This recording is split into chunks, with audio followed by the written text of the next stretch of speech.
Hello guys, അപ്പോൾ ഇതെന്താ സംഭവം എന്നറിയോ? ഇതൊരു ചെറിയ ഫിഷ് ഫീഡാട്ടോ. കണ്ടില്ലേ, സ്മോൾ ഫിഷ് ഫീഡ്. അപ്പോൾ ഇതെങ്ങനെയാണ് വെക്കുന്നത് നമുക്കൊന്ന് നോക്കിയാലോ. ഈ ഒരു ബോക്സിൽ ഇത്രയും സാധനങ്ങളാണ് വരുന്നത്.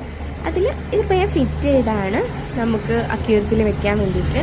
പിന്നെ ഇതിന് ചെറിയൊരു ബ്രഷ് ഉണ്ട് ക്ലീൻ ചെയ്യാനും കാര്യങ്ങൾക്കൊക്കെ ഉള്ള, ഇതിൻ്റെ ഉള്ളിൽ ക്ലീൻ ചെയ്യാനും. പിന്നെ ഒരു ഫീഡ് കൊടുക്കാൻ വേണ്ടിയിട്ടുള്ള ഒരു സ്പൂണാണ് നമുക്കിതിൽ വരുന്നത്.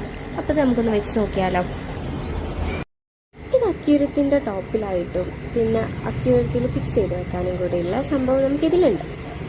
അപ്പോൾ ഇതെങ്ങനെയാണെന്ന് വെച്ചിട്ടുണ്ടെങ്കിൽ ഈ ഒരു രീതിയിലാണ് ഇത് ഫിക്സ് ചെയ്യുക. ഇത് നമുക്ക് ഈ ഒരു റൗണ്ട് വന്നിട്ട് നമ്മൾ ഈ വെള്ളത്തിൽ പൊന്തി കിടക്കുന്ന ഫിഷ് ഫുഡുകളില്ലേ, അപ്പോൾ അത് അവിടെ ഇട്ട് കൊടുക്കാനും സ്പ്രെഡായി പോകാതിരിക്കാൻ വേണ്ടിയിട്ടാണ് ആ ഒരു റൗണ്ട് വന്നത്. അപ്പോൾ ഫിഷിന് ഫീഡ് ചെയ്യാൻ വേണ്ടിയിട്ട് ആ ഒരു സ്ഥലത്ത് നമ്മൾ ഇട്ട് കൊടുക്കുന്ന ഫുഡൊക്കെ അവരവിടെ വന്ന് കഴിക്കും.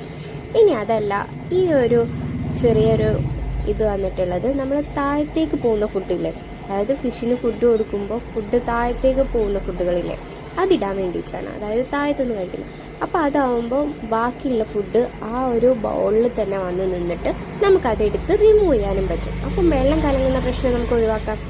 ഇതാണ് ഇതിൻ്റെ മെയിൻ പർപ്പസ് എന്ന് പറയുന്നത്. ഈ ഒരു സാധനം വീട്ടിലുണ്ടെങ്കിൽ നമ്മളെ ഫിഷൊക്കെ പെട്ടെന്ന് ചത്തുപോവുക, ഫുഡ് കൂടി പോകുമ്പം ചത്തുപോവുക, അങ്ങനത്തെ പ്രശ്നങ്ങളൊക്കെ മാക്സിമം ഒഴിവാക്കാൻ പറ്റും. അപ്പോൾ ഈ ഒരു സാധനം വീട്ടിലുള്ള നല്ലതല്ലേ. അപ്പം ആവശ്യക്കാർ DM ചെയ്താൽ മതി. ഞാൻ വാട്സപ്പ് നമ്പർ താഴെ കൊടുക്കാം. അപ്പോൾ ബൈ.